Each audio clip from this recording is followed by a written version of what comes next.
బతకటానికి వీటి యొక్క సహాయం తీసుకోవచ్చు, కానీ వాటి కోసం మనం బతుకుతాము అని చెప్పుకుంటే మాత్రం అది చాలా చాలా ఇబ్బంది కలిగించేటటువంటి విషయం అవుతుంది తప్ప వాటి కోసం కాదు మనం బతికేది. మన కోసం వాటన్నింటినీ మనం జాగ్రత్తగా వినియోగించుకోవాలి. ఎందుకు అంటే కోరికలు తీరకపోతే చాలా గిజగిజలాడిపోతామండి లోకంలో అందరం. కోరికలను తీర్చుకోవాలని తాపత్రయపడతాం. మానవుడికి మిగిలిన జంతువుల కన్నా 5 రెట్లు జాగ్రత్త పడవలసిన అవసరం ఉంది. ఏమిటి అంటే కురంగ మాతంగ పతంగ భృంగ మీనా హతాహ పంచభిరేవ పంచ. ఒక్కొక్క జంతువుకి ఒక్కొక్క ఇంద్రియ లౌల్యం ఉంది. కురంగం, మాతంగం, పతంగం, భృంగం, మీనం. కురంగం అంటే లేడి, మాతంగం ఏనుగ, పతంగం కీటకం, భృంగం తుమ్మెద, మీనం చేప. ఈ 5ంటికి 5 ఇంద్రియ లౌల్యాలు ఉన్నాయి. లేడికి పాట అంటే చాలా ఇష్టం.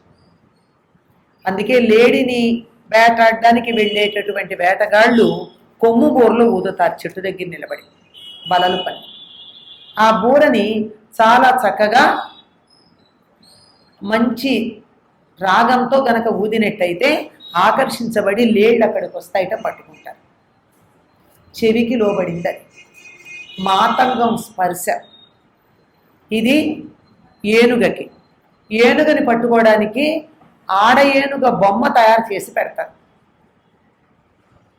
ఒక పెద్ద గుంట తవ్వి ఆ గుంట మీద పొట్టి వెదుళ్లతో కప్పి వెదుళ్ల మీద మట్టి వేసి దాని మీద కొంచెం గరిక పెట్టి ఒక బొమ్మ గరిక మొలిచాక దాని మీద ఆడ ఏనుగ బొమ్మ పెడతారు. ఆడ ఏనుగని ఇట్లా రాచుకోవడం మగ ఏనుగుకి ఇష్టంట. సిటీ బస్సుల్లో కుర్రాళ్ళల్లాగా. ఇదొక లౌల్యం. వస్తుంది, వచ్చి దాని మీద నిలబడి ఈ బొమ్మను ఆడయ్యాను కనుక ఇలా రాచుకుంటుంది.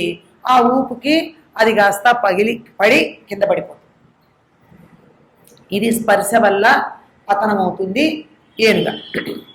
పతంగం చూపు. మంచి అగ్ని కనపడంగానే కీటకాలు అదేదో బాగుంది రంగురంగులుగా కనపడుతోందని చెప్పి కంటి చేత ఆకర్షించబడి వెళ్ళి ఆ మిడతలు మొదలైన వెళ్ళి అగ్నిలో పడతాయి. ఆ తరువాత భృంగం తుమ్మెద రుచికి పెడుతుంది. రుచికెళ్ళి తుమ్మెద తేనె ఉంది కదా అని పెడుతుంది. వెళ్ళి అక్కడే ఉండి తేనె తాగి మత్తెక్కిపోతుంది. అలా పద్మంలో ఉండిపోతే ఏమవుతుంది, పద్మం మూసుకుపోతుంది. సాయంకాలానికి అందులో ఉండిపోయి తెల్లారేటప్పటికీ చచ్చిపోతుంది భృంగం. ఇక మీనం చేప. చేపకి వాసన. ఎరని కట్టి ఇలా లోపల దింపితే చేపలు వచ్చి దానికి ఆకర్షించబడతాయి.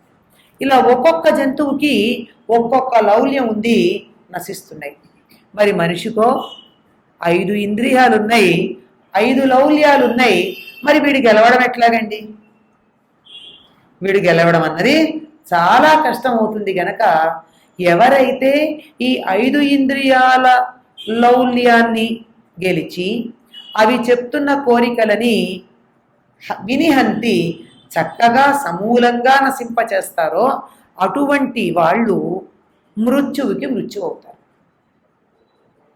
ఏదో ఐస్ క్రీమ్ ఇంకోటి తినండి అంటే కంట్రోల్ చేసుకున్నటువంటి వాడికి మర్నాడు ఇన్సులిన్ ఇంజెక్షన్ తీసుకోవాల్సిన అవసరం లేదు. బీపీ హైగా ఉంటే 4 మిర్చి బజ్జీలు తినకుండా కంట్రోల్ చేసుకోగలిగినటువంటి వాడు మర్నాడు హాస్పిటలైజ్ అవ్వాల్సిన అవసరం లేదు కదా.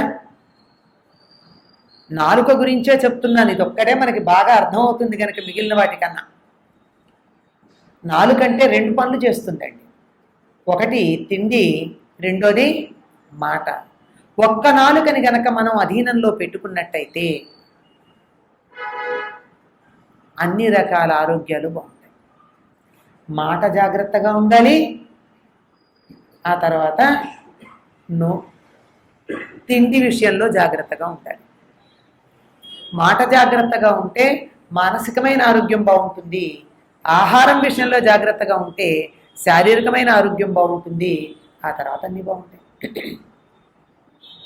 కనుక మృత్యువుని జయించటానికి మార్గాలు ఎవరైతే తినకూడని పదార్థాల వైపుకి మనసు మళ్లించకుండా ఉంటారో, చూడకూడని వస్తువుల్ని చూడకుండా ఉంటారో, వినకూడని మాటలు వినకుండా ఉంటారో, అనకూడని మాటలు అనకుండా ఉంటారో వాళ్ళకి కలియుగంలో 120 ఏళ్ళు.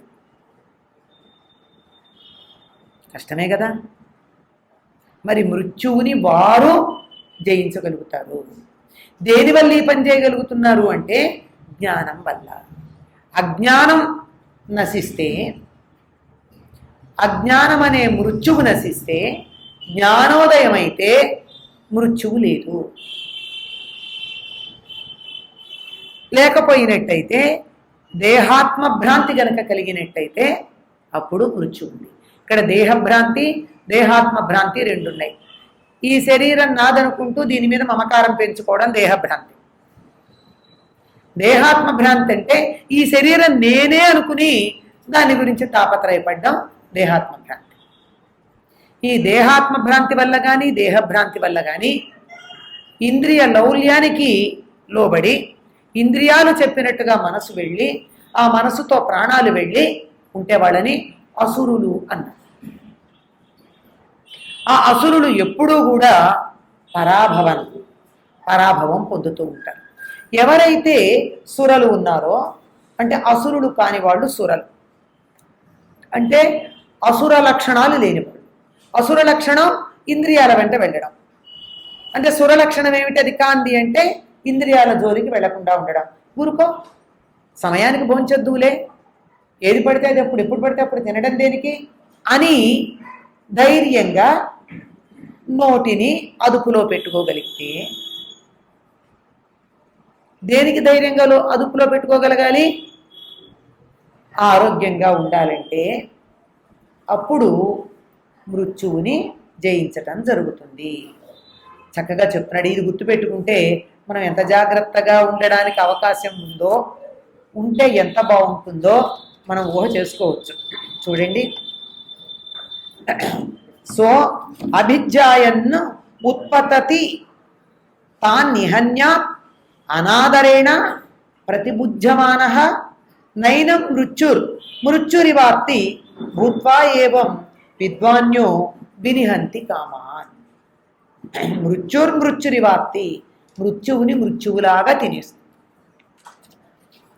మరి ఆ పని చెయ్యాలి అంటే, మృత్యువుని జయించాలి అంటే మనం ఏం చేయాలని అర్థం? జయించమని చెప్పారు. జయించే మార్గం ఉంది, మృత్యువు లేకుండా పోయేటటువంటి మార్గం ఉంది. కానీ మనం దాన్ని పాటించాలి కదా. నాకు ఆకలేస్తోంది, అన్నం తింటే ఆకలి తీరుతుంది, వెళ్ళి తినాలి కదా. మృత్యువుని జయించాలంటే ఈ పనులు చెయ్యాలి కదా. చేస్తే మృత్యువుని జయించవచ్చు. మృత్యువు ఉండదు. నేను చెప్పింది నిజమేనా ఆయన ధృతరాష్ట్ర? మృత్యువు లేదు అన్న మాట నిజమే. ఉందన్న మాట కూడా, ఇతరులు చెప్పిన ఉందన్న మాట కూడా నిజమే. తెచ్చిపెట్టుకుంటే ఉంది, లేకపోతే లేదు. లేకుండా చేసుకోవడానికి మార్గం ఇది, ఉండేట్టు చేసుకునే మార్గం కూడా ఉంది. నీ ఇష్టం. గురువులు ఎప్పుడూ కూడా చెప్పేదంతా చెప్పి నీ ఇష్టం అంటారు. భగవద్గీత అంతా చెప్పినటువంటి కృష్ణుడు చిట్ట చివరికి ఏమన్నాడు? యథేచ్ఛసి తథా కురు అన్నాడు. నీకు ఎట్లా ఇష్టమో అట్లా చెయ్యాలి. నేను చెప్పా, మంచి చెప్పా, చెడు చెప్పా, ఎట్లా చేస్తే బాగుపడతావో చెప్పాను, ఎట్లా చేస్తే కష్టమో చెప్పా. ఎవరు చేసినా సరే, నువ్వు కాదు, లోకంలో ఎవరైనా ఎట్లా చేస్తే బాగుపడతారని చెప్పా. నీకు ఎట్లా కావాలో అట్లా చేస్తా, నీ ఇష్టం. యథేచ్ఛసి తథా కురు. నీకు ఇచ్చ ఏముంటే దాన్నే చేసుకో, మధ్యలో నా ప్రమేయమే ఉంది అని చెప్పాడు. దీనికి కావాల్సిన 2 లక్షణాలు గుర్తుపెట్టుకోవాలండి. అప్రతిబుధ్యమాన అనాదరేణ అభిధ్యాయన్.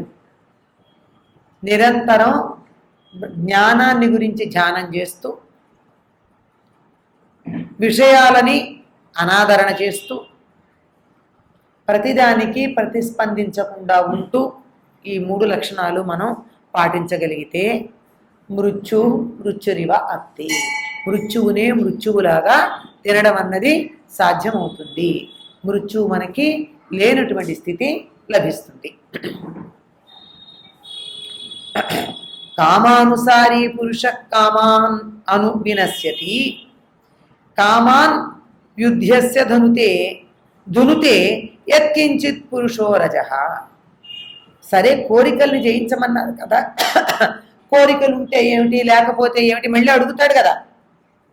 ప్రతిదానికి నిషిద్ధాక్షరిలాగా మాట్లాడుతున్న ప్రతిదాన్ని ఖండించుకుంటూ పోయే గుణం ఉంది.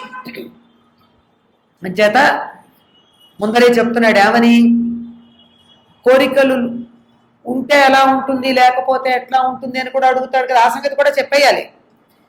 కామాన్ని అనుసరించే పురుషుడు వాటిలాగే నశిస్తాడు. కామాలని అంటే కోరికలని తోసివేసేవాడు ఎలా అంటే తనకొచ్చే దుఃఖాలని దులిపేసుకుంటాడండి. కొంచెం దుమ్ము పడింది, పొడిగా ఉంది, బట్ట బాగానే ఉంది, దుమ్ము పడింది, ఇట్లా అంటే పోతుంది. కానీ అది తడైతే ఏమవుతుంది? తడైతే అతుక్కుపోతుంది. అంచేత ఏం చెయ్యాలి? కామాన్ని అనుసరించేటటువంటి వాడు ఎలా ఉండాలి? కామాన్ని కోరుకుంటే ఏమవుతుంది? కోరికలు నశించినట్టే వీడు కూడా నశిస్తాడు. కానీ దాన్ని తొలగించుకున్నటువంటి వాడు దుఃఖాలని దులిపేసుకున్నట్టు ముందుకు పెడతాడు. కోరికల వెంటపడి వెళ్ళేటటువంటి వాడు చివరికి కోరికలు నశించినట్టుగా నశిస్తాడు. అంటే ఇది ఎక్కడండి? కోరికలు నశించడం ఏమిటి? కోరికలు నశిస్తాయి, నశించవా? నిన్న ఉన్న కోరిక వాళ్ళు ఉందా? నాకు ఐస్ క్రీమ్ తినాలని ఉంది, కోరిక. ఒకటి తిన్నా, 2 తిన్నా, 3 తిన్నా, 10 తిన్నా, 25 తిన్నా, ఇంకా తిను ఇంకా తినని ఇక్కడే కూర్చోబెట్టి పెడుతూ ఉంటే తర్వాత ఏమవుతుందండి? తినలేనంట.